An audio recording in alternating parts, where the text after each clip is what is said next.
मेरा नाम अजीत है। मेरी उम्र 30 साल है। मेरे 2 बच्चे हैं और दोनों ही शहर के अच्छे स्कूलों में पढ़ते हैं। मुझे अपने 2 बच्चों से बहुत प्यार है और उनके अच्छे फ्यूचर के लिए मैं बहुत मेहनत करता हूँ। मेरी अपनी कपड़े की दुकान है जो आजकल कुछ कम चलती है। मेरी शादी मेरी एक दोस्त से हुई थी।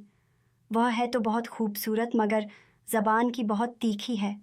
जो दिल में आता है वह मुंह पर बोल देती है, फिर चाहे वह सामने वाले को अच्छा लगे या ना लगे। मैं अक्सर उसे समझाता हूँ कि ऐसा नहीं करना चाहिए। अगर तुम्हें किसी की बात बुरी भी लगी है तो मुंह पर मत बोला करो। लेकिन उसे मेरी बात समझ ही नहीं आती थी। वह कहती कि मैं डरपोक नहीं हूँ, बहादुर हूँ, कि दूसरों के मुंह पर ही उनकी बुराई उन्हें बता देती हूँ। लेकिन मुझे उसकी ये आदत पसंद नहीं आती थी। लेकिन अक्सर मैं उसकी इन बातों को नज़रअंदाज कर जाता था।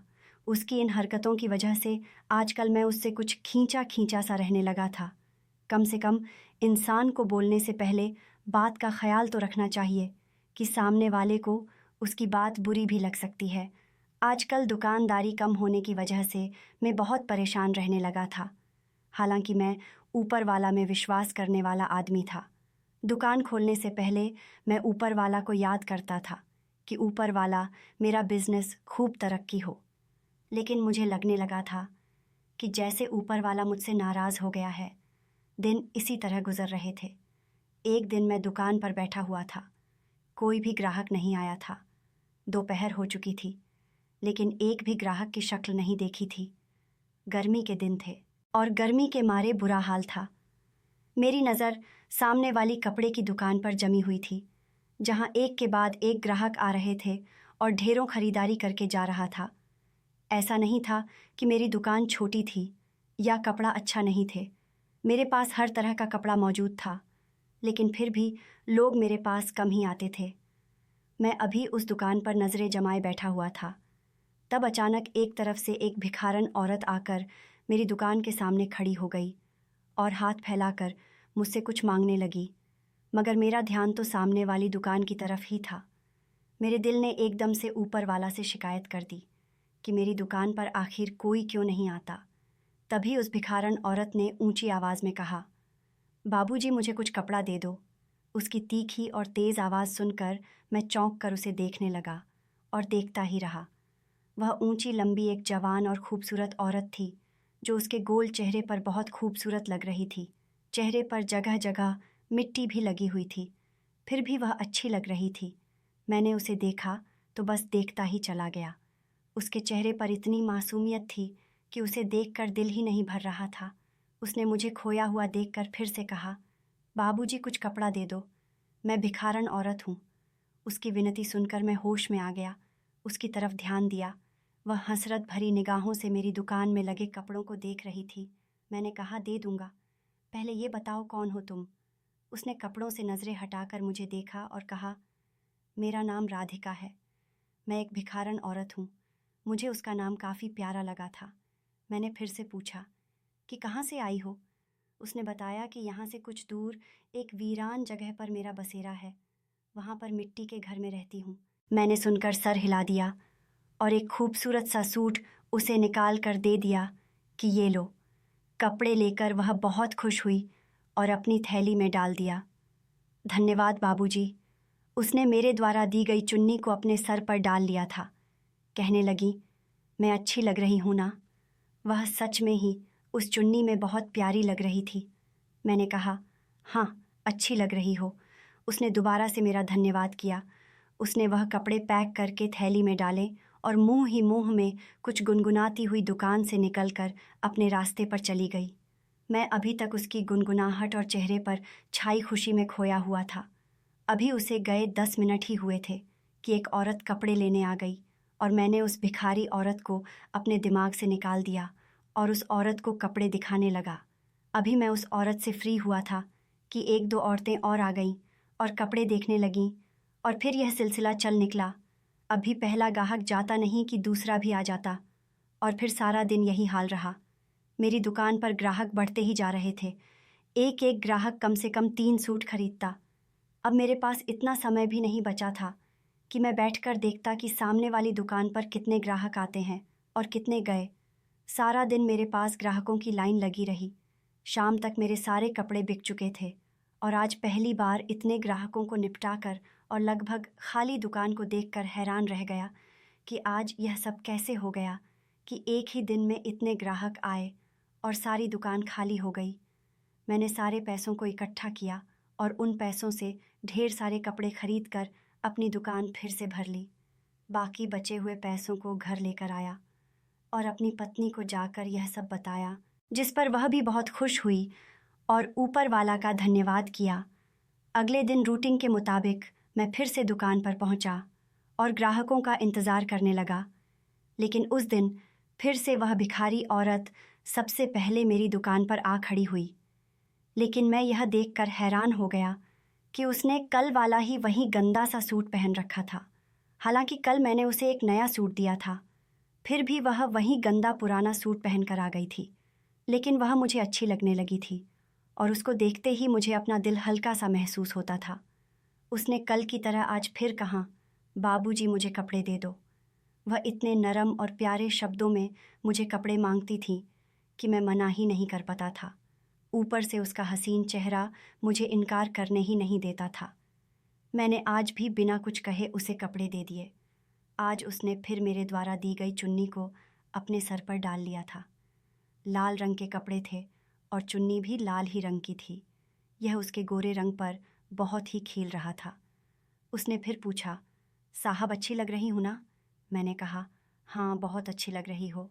मेरी बात सुनते ही वह झट से कपड़े उठती हुई दुकान से बाहर निकल गई और मैं देर तक उसे जाता देखता रहा। उसके जाने के बाद आज फिर से मेरी दुकान पर ग्राहकों की भीड़ लग गई थी। मैं दिन भर उनमें बिजी रहा। एक के बाद एक ग्राहक आता ही गया। मैं थक गया था।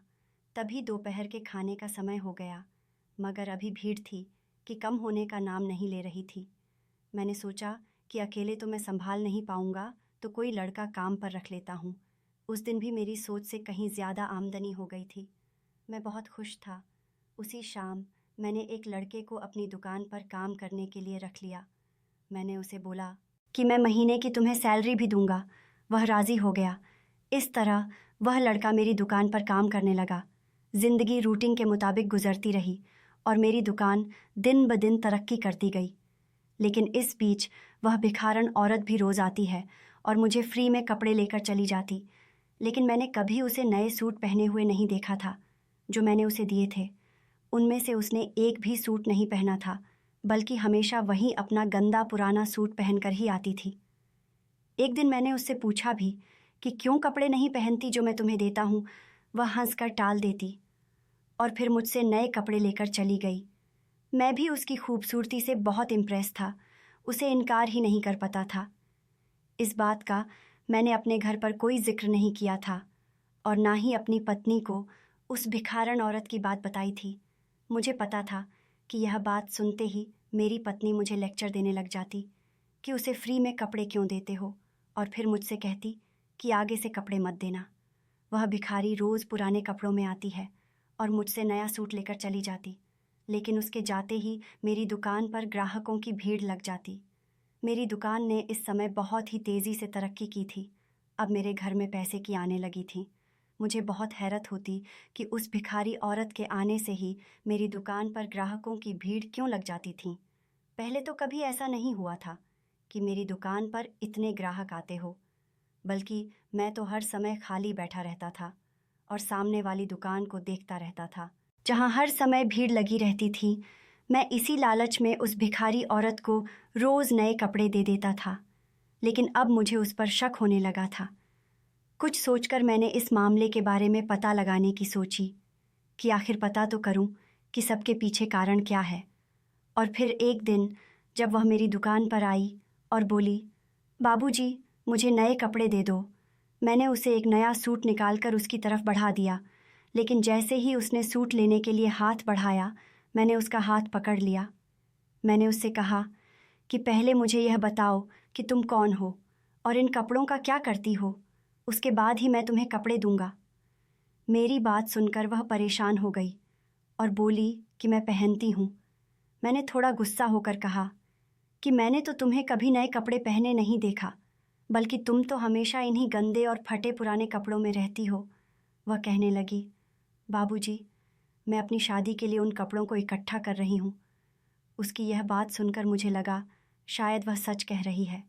तभी खामोशी से कपड़े उसकी तरफ बढ़ा दिए। वह कपड़े लेकर बाहर चली गई, लेकिन मैंने भी उसकी सच्चाई जानने के बारे में ठान लिया था। मैंने अपने दुकान पर काम करने वाले लड़के को दुकान पर बिठाया और फिर मैंने अपनी जीन्स और शर्ट उतारकर अपनी ही दुकान से एक नया कुर्ता पजामा निकाल कर पहना और चेहरे पर मास्क पहन लिया। मेरे साथ काम करने वाला लड़का मुझे इस तरह होलियाँ बदलते देखकर चौंक गया और पूछने लगा कि मैं यह सब क्यों कर रहा हूँ।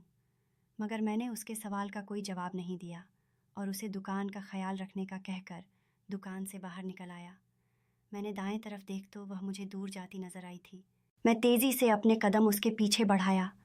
रास्ते में एक जगह रुककर लोगों से पैसे मांगती थी, किसी से खाने की चीज़ मांगती और किसी से ज़रूरत की कुछ और चीज़ और फिर अपना थैला भरती। वह आगे बढ़ जाती। मैं लगातार छुपकर उसका पीछा कर रहा था ताकि सब कुछ मालूम कर सकूं। अभी तक उसको मुझ पर कोई शक नहीं हुआ था क्योंकि मैंने खुद का हुलिया बदल लिया था। मैं अभी कुछ ही दूर था उससे जब उसको एक बच्चे के पास जाते देखा। उसने अपना थैला रखकर बच्चा से थोड़ी बातें की और फिर उसके बाल सहलाती एक बार फिर आगे बढ़ गई। वह पैदल ही जा रही थी तो मुझे भी पैदल ही उसके पीछे जाना पड़ रहा था।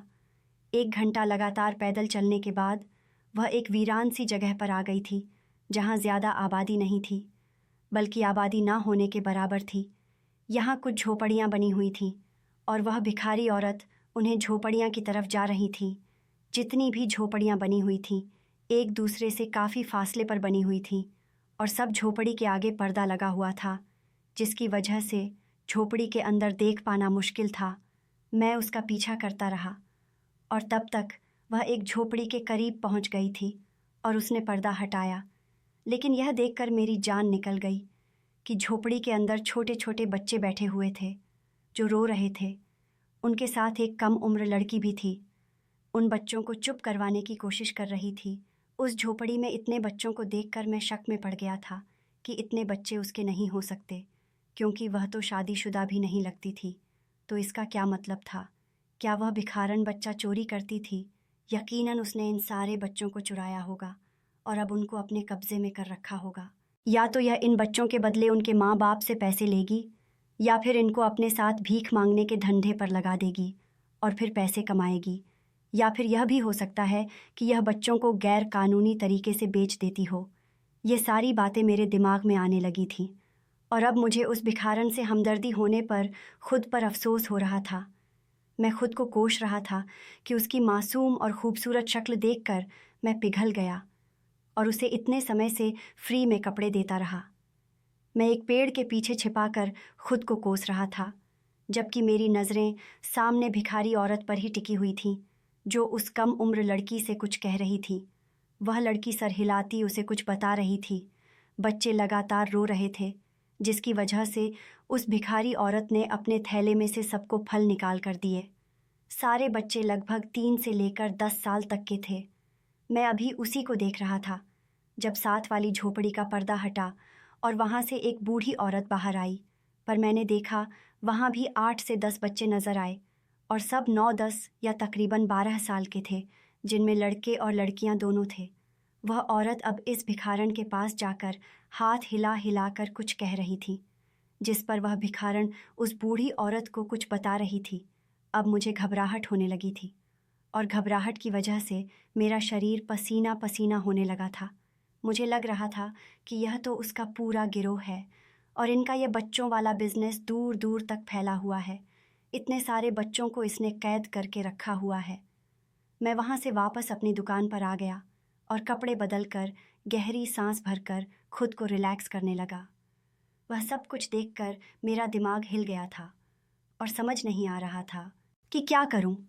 मैंने काम करने वाले लड़के को छुट्टी दी और दुकान बंद करके घर आ गया। बार बार मेरी नज़रों के सामने उन मासूम और रोते हुए बच्चों के चेहरे घूम रहे थे जो उस भिखारन की कैद में थे। न जाने वह उनके साथ क्या करने वाली थी। यह सोचकर ही मेरा शरीर कांप रहा था। मैंने अपने बच्चों से भी कोई बात नहीं की थी, वरना पहले मैं आते ही अपने बच्चों से बातें करता था और उनके साथ कुछ देर खेलता था। मेरी परेशानी को मेरी पत्नी भी भांप गई थी। मुझे यूं चुप देखकर मेरी पत्नी ने पूछा, क्या हुआ है, इतने परेशान क्यों हो? पहले तो ऐसे कभी परेशान नहीं हुए। पहले तो मैंने टाल दिया कि कोई बात नहीं, लेकिन जब वह ज़िद पर अड़ गई तो सब कुछ बता दिया, सिवाय इस बात के कि मैं उसे रोज़ नए कपड़े देता था। अगर मैं उसे यह बात बता देता तो वह मुझे बेवकूफ़ समझकर समझने लग जाती कि आखिर तुमने ऐसा क्यों किया, फ्री में इतने सारे कपड़े क्यों दिए। मेरी सारी बात सुनकर वह भी सोच में पड़ गई थी कि यह मासूम बच्चों की ज़िंदगियां का सवाल था। अचानक उसने कहा कि इस सब का हल सिर्फ यह है कि पुलिस को सब कुछ बता दिया जाए, ताकि वह खुद ही बच्चों को उस भिखारन से छुड़ा सके और उन्हें उनके माँ बाप तक पहुँचा सके। इस तरह आपकी टेंशन भी ख़त्म हो जाएगी और बच्चे भी अपने माँ बाप के पास पहुँच जाएंगे। अपनी पत्नी की बात सुनकर मैं सोच में पड़ गया था। कह तो वो ठीक रही थी। यहाँ बात 1-2 बच्चों की नहीं, बल्कि 30-40 बच्चों की थी जो उस भिखारन की कैद में थे और अपनी माँ बाप से दूर तड़प रहे थे। एक अकेला मैं उस भिखारीन से नहीं लड़ सकता था और फिर उसके पूरे गिरोह को पकड़ना बहुत मुश्किल काम था। पुलिस ही सारे मामले को अच्छे से हैंडल कर सकती थी। अगर मैं अकेला ही इस मामले में पड़ता तो शायद मैं खुद भी इस मामले में फंस सकता था। अपनी पत्नी की बात पर सोच विचार करके मैं इस नतीजे पर पहुंचा कि यह मामला पुलिस तक ही जाना चाहिए। अगले दिन भी वह भिखारन सूट लेने आई तो मैंने बिना कुछ कहे सूट उसे दे दिया। फिर काम वाले लड़के को दुकान पर बिठाकर मैं पुलिस स्टेशन की तरफ रवाना हुआ। पुलिस स्टेशन पहुंचकर मुझे 1 घंटा इंतज़ार करना पड़ा और फिर इंस्पेक्टर के फ्री होने पर मैंने उसके पास जा पहुंचा। इंस्पेक्टर के पूछने पर मैंने सब कुछ बता दिया, जिसे सुनकर इंस्पेक्टर ने कहा कि वह खुद इस मामले को हैंडल करेगा। पुलिस वाले ने कहा कि तुम हमें बस उस जगह की लोकेशन बता दो या फिर हमारे साथ चलो। मैंने इंस्पेक्टर को उस जगह के बारे में बताया और कहा, मैं आपके साथ ही जाऊंगा ताकि सब कुछ अपनी आंखों से देख सकूं। मैं इंस्पेक्टर से कुछ देर और बात की और फिर वहां से निकल आया। रूटीन के मुताबिक काम निपटाए। शाम को इंस्पेक्टर का फ़ोन आ गया कि वह इसी समय वहां रेड करने जा रहे हैं ताकि जल्द से जल्द बच्चों को छुड़वाया जा सके और उनके माँ बाप तक पहुंचा जा सके। कहीं ऐसा ना हो कि उन्हें देर हो जाए और वह भिखारन बच्चों को आगे कहीं पहुंचा दे। मैं उसी समय पुलिस थाने की तरफ रवाना हुआ और इंस्पेक्टर से जाकर मिला। इंस्पेक्टर पूरी तैयारी में था। 12 पुलिस वालों की टीम तैयार थी और फिर मेरे आते ही सब उसे वीराने की तरफ रवाना हुए। रास्ते में वह मुझे मेरे बारे में भी पूछ रहा था कि मैं कौन हूँ, क्या करता हूँ, तो मैं भी बिना कुछ छुपाए उसे अपने बारे में सब कुछ बता दिया। और फिर छुपाने वाली तो कोई बात नहीं थी। इस बीच वह मुझे जुर्म करने वाले लोगों के बारे में भी बताता रहा कि कैसे लोग एक दूसरे के दुश्मन बनकर एक दूसरे को नुकसान पहुंचा रहे हैं। अपने अपने फ़ायदे के लिए दूसरों को मारना, लूटने, उन्हें नुकसान पहुंचाना बहुत आम हो गया है। वह कहते हैं ना कि अपना काम बनता और भाड़ में जाए दुनिया। मैं पुलिस इंस्पेक्टर की बातों से सहमत था। बातों बातों में हम उस वीराने के पास पहुंच चुके थे। इंस्पेक्टर ने गाड़ियों को कुछ दूर ही रुकवा लिया था और अपने पुलिसकर्मियों को कहाँ की झोपड़ियाँ को चारों तरफ से घेरने को बोल दिया। सारे पुलिसकर्मियों ने झोपड़ियाँ को चारों तरफ से घेर लिया। मैं गाड़ी के अंदर ही बैठा था क्योंकि पुलिस इंस्पेक्टर ने मुझे बाहर आने से मना कर दिया था कि बाहर आने में तुम्हें खतरा हो सकता है। ऐसा ना हो कि गिरोह के लोग हमला कर दें, ऐसे में तुम्हारी जान को खतरा हो सकता है। मैं भी गाड़ी के अंदर बैठा ही इन लोगों की कार्यवाही देख रहा था। झोपड़ियाँ को घेर लिया गया था और वह इंस्पेक्टर अब उस भिखारन को बाहर आने के लिए कह रहा था। इंस्पेक्टर की आवाज़ सुनकर वह भिखारन, वह बूढ़ी औरत और वह कम उम्र लड़की बाहर आ गए थे। इंस्पेक्टर ने कहा कि फ़ौरन अपने आप को हमारे हवाले कर दो। वह तीनों कुछ परेशान सी लग रही थीं। मैं दूर बैठा उनके चेहरे के हाव भाव को देख सकता था। भिखारन हाथ जोड़कर इंस्पेक्टर से कुछ कह रही थी, लेकिन इंस्पेक्टर ना में सिर हिला रहा था। थोड़ी देर में झोपड़ी से बच्चे भी बाहर आ गए थे और यह सब कुछ देख रहे थे और रो रहे थे। इंस्पेक्टर ने अपने पुलिसकर्मियों को समझाया कि वह इन तीनों को गिरफ्तार कर ले। वह तीनों रोती हुई हाथ जोड़ रही थी। लेकिन इंस्पेक्टर नज़रअंदाज करते हुए हथकड़ियाँ डालकर उन तीनों को वैन में डाल चुका था। कुछ देर बाद झोपड़ियाँ की तलाशी ली गई, मगर कुछ भी खास नहीं मिला। किसी तरफ से कोई हमला भी नहीं हुआ था। शायद उसके साथी ही कहीं छुपकर बैठे हुए थे या यहाँ मौजूद ही नहीं थे। सारे बच्चे रो रहे थे, लेकिन उनको जल्दी ही जीप में सवार कर लिया गया और फिर वापस थाने की तरफ चल दिए। मैंने इंस्पेक्टर से बात करके विश्वास लिया कि वह बच्चों को उनके घर तक पहुंचा देगा। इस केस के लिए अलग से फाइल तैयार कर ली गई थी। उन तीनों भिखारियों को जेल में बंद कर दिया गया था। मैं बहुत रिलैक्स होकर घर वापस आ गया था। मैंने एक बहुत ही अच्छा काम किया था, तो मैं अंदर से बहुत खुश था।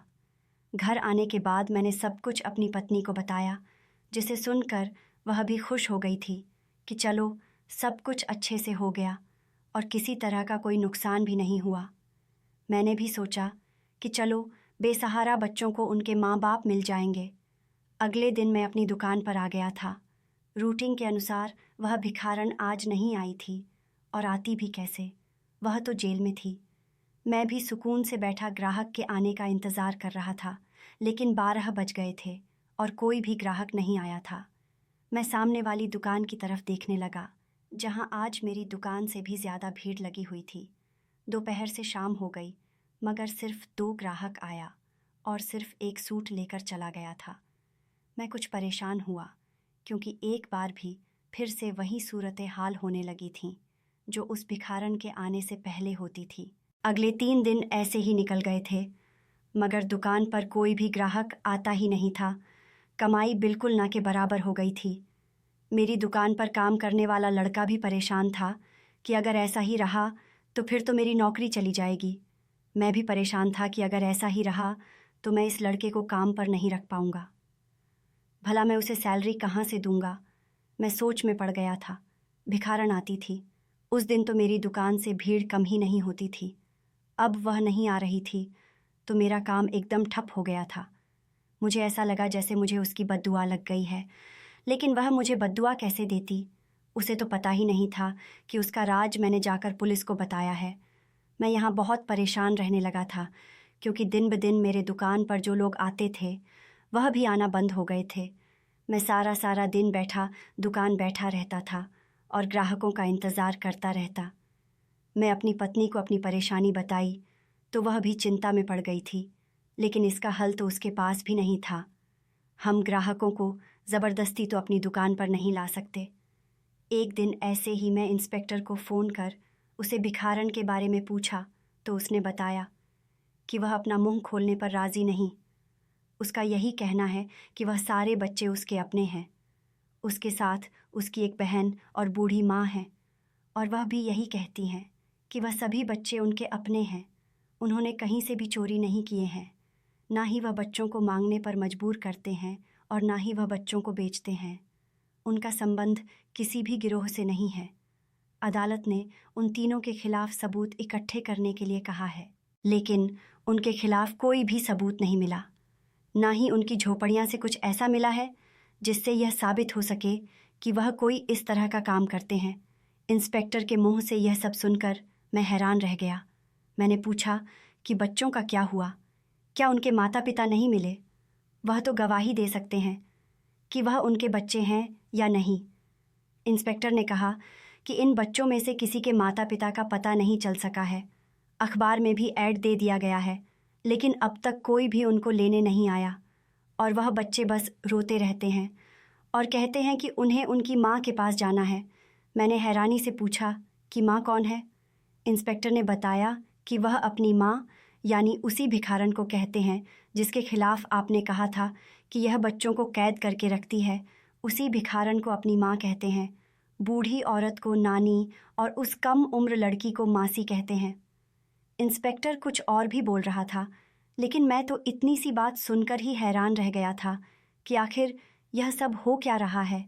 मुझे कुछ भी समझ नहीं आ रहा था। मैंने फ़ोन बंद कर दिया। कुछ तो अजीब था जो हमारी आंखों से छुपा हुआ था। अब तो मेरे दिल ने भी कहना शुरू कर दिया था कि मैं कहीं ना कहीं कुछ गलत कर दिया है।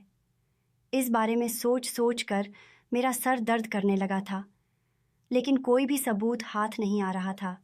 बच्चों के लिए भी अखबार में ऐड दे दिए गए थे, लेकिन किसी ने भी अपना बच्चा नहीं कहा था और ना ही कोई बच्चे को लेने आया था। कुछ सोचकर मैं दुकान को काम वाले लड़के के हवाले किया और ख़ुद थाने जा पहुंचा और सीधा इंस्पेक्टर से जाकर मिला, जो खुद इस मामले में उलझा हुआ था। मुझे देखते ही वह सीधा होकर बैठा तो मैं भी उसके सामने जाकर बैठ गया। मेरे कुछ बोलने से पहले ही उसने कहा कि बच्चों का रो रो कर बुरा हाल है, वह सिर्फ अपनी माँ, नानी और मासी के पास जाना चाहते हैं। मैं उनमें से जो कुछ बड़े बच्चे थे उनसे पूछताछ की है। उन्होंने बताया है कि उनकी माँ ने कभी उन्हें मारा भी नहीं है। वह अपनी नानी और अपनी मासी के साथ रहते हैं। और यही नहीं, उन बच्चों ने बताया कि जब से उन्होंने होश संभाला है तब से उन्हें तीनों के साथ रहते हैं। हाँ, उन बड़े बच्चों ने यह भी बताया कि कभी कभी माँ किसी नए बच्चों को ले आती हैं और फिर वह भी हमारे साथ ही रहने लगता है और फिर कहीं नहीं जाता। हमारी माँ बहुत अच्छी है, हमारे लिए खाने पीने, रहने का और कपड़ों की व्यवस्था करती है और हम सबसे बहुत प्यार करती हैं। कभी कोई बाहर का आदमी हमसे मिलने नहीं आता। इंस्पेक्टर की बातें सुनकर मैं और भी उलझ गया था। मैं इंस्पेक्टर से पूछा, तो इस सब का क्या मतलब है? इंस्पेक्टर ने कहा कि मुझे तो लगता है कि आपने जो कुछ बताया था वह सिर्फ गलत फहमी है। इन तीनों के खिलाफ हमें कोई भी सबूत नहीं मिले हैं। ज़रूर आपको कोई गलत फहमी हुई होगी। अभी मैं उन औरतों से पूछताछ करने ही जा रहा था कि आप आ गए। मैंने कहा कि मैं भी चलता हूँ। मैं इंस्पेक्टर के साथ उन तीनों औरतों के पास आ गया जो एक ही जगह पर बंद थे। उन तीनों की हालत पर मुझे बहुत दया आई। साफ मतलब था कि लेडी इंस्पेक्टर ने उनसे सब कुछ उगलवाने के लिए उन पर हाथ साफ किया था। मुझे देखते ही वह खूबसूरत सी भिखारी जल्दी से मेरी तरफ लपकी थी और फिर सलाखों को थाम कर कहने लगी, बाबूजी, अच्छा हुआ कि तुम आ गए। मुझे पता था मेरा ऊपर वाला मेरे लिए किसी न किसी को मेरा मददगार बनाकर ज़रूर भेजेगी, हमें बचाने के लिए। और देखो, तुम आ गए। उसकी आंखों पर विश्वास की पट्टी देखकर मैं शर्मिंदा हो गया। जिसे वो अपना मददगार समझ रही थी, वही तो असल में उसे यहाँ पहुँचाने का जिम्मेदार था। इंस्पेक्टर ने खामोशी से हमें देखा। मैंने पूछा कि तुम इतने सारे बच्चों को अपने पास क्यों रखती हो? आखिर यह बच्चे किसके हैं? उसने कहा कि यह सारे बच्चे मेरे हैं। मैं थोड़ा गुस्से से कहा कि मैं जानता हूँ तुम शादीशुदा नहीं हो और इतने बच्चे तुम्हारे नहीं हो सकते। उसने कहा, सगे नहीं तो क्या हुआ, मगर मैंने इन्हें पाला है तो यह मेरे ही बच्चे हुए। छोटी उम्र में ही मेरा बाप गुजर गया था। हम पहले भी झोपड़ियों में रहते थे और मांग मांग कर गुजारा करते थे। माँ बीमार पड़ गई तो मैंने यह अपना पेशा बना लिया, क्योंकि अनपढ़ थी, कहीं कोई इज्जतदार नौकरी नहीं कर सकती थी। खुद को इतना मजबूत बना लिया कि कोई मर्द बुरी नज़र डालने से पहले डरता था। मैं गली गली भीख मांगती तो कई बच्चे मुझे बेसहारा मिल जाते थे, जिनके सर पर ना माँ का साया होता था और ना ही बाप का। यह सारे बच्चे सड़कों के किनारे सोते और मांग मांग कर खाते। कुछ बच्चे तो इतने छोटे होते हैं कि उनको पता भी नहीं होता था कि वह क्या कर रहे हैं, और कुछ बच्चे तो मुझे ऐसे मिले थे जो सिर्फ 1 या 2 दिन के थे। शायद किसी के पाप की वजह से इस दुनिया में आ गए थे और उसे कूड़े में फेंक दिया गया था। मैं उन बच्चों को उठा लाती थी और उन्हें पालती थी, उनकी देखभाल करती थी। ऐसे करते करते मेरे पास 30-40 बच्चे जमा हो गए। लोग बच्चों को खुद से दूर करते हुए यह भी नहीं सोचते, यह कितना बड़ा पाप है। अनाथ बच्चों के रिश्तेदारों का फ़र्ज़ होता है कि वह इन अनाथ बच्चों की परवरिश करे, मगर आज के दौर में इंसानियत जैसे मर गई है। बच्चों के अनाथ होते ही उनके रिश्तेदार भी उन्हें भूल जाते हैं। आप इन बच्चों से खुद पूछ लो। मैंने इन बच्चों को पाला है, मेरी माँ ने और मेरी बहन ने पाला है। उस भिखारन की बात सुनकर मैं शर्मिंदा हो गया कि मैं कितना गलत समझा था। इंस्पेक्टर ने अदालत में जमा करवाई रिपोर्ट वापस ले ली थी और उस भिखारन की माँ, बहन और बच्चों को छोड़ दिया था, लेकिन अपने तौर पर कुछ समय तक उन पर नज़र रखवाई थी। लेकिन सब कुछ वैसा ही था जैसा उस भिखारन ने कहा था। तभी इंस्पेक्टर ने कुछ लोगों के साथ मिलकर एक छोटी सी जगह पर एक मकान उनके लिए बनवा दिया था, जिसमें वह सारे बच्चों के साथ रहने लगी थी। वह मुझे और इंस्पेक्टर को न जाने कितनी दुआएं देती। मैं भी उन बच्चों के लिए कपड़े और खाने पीने का सामान भेजता रहता था। और ऊपर वाला का करिश्मा फिर हुआ कि मेरी दुकान पर ग्राहकों की भीड़ बढ़ने लगी थी। और तो और उस इंस्पेक्टर की भी प्रमोशन हो गई थी। मुझे अब समझ आ गया था कि यह एक गरीब को दिए गए पुण्य का फल था। मैं ऊपर वाला का धन्यवाद किया कि समय रहते मुझे सारी सच्चाई पता चल गई थी। दोस्तों, उम्मीद करती हूँ आपको हमारी कहानी पसंद आई होगी। कहानी पसंद आई है तो वीडियो को लाइक करें, चैनल पर नए हैं तो चैनल को सब्सक्राइब करें और हाँ, नोटिफिकेशन बेल को ज़रूर दबाएं ताकि अगली अपडेट सबसे पहले आपको मिले।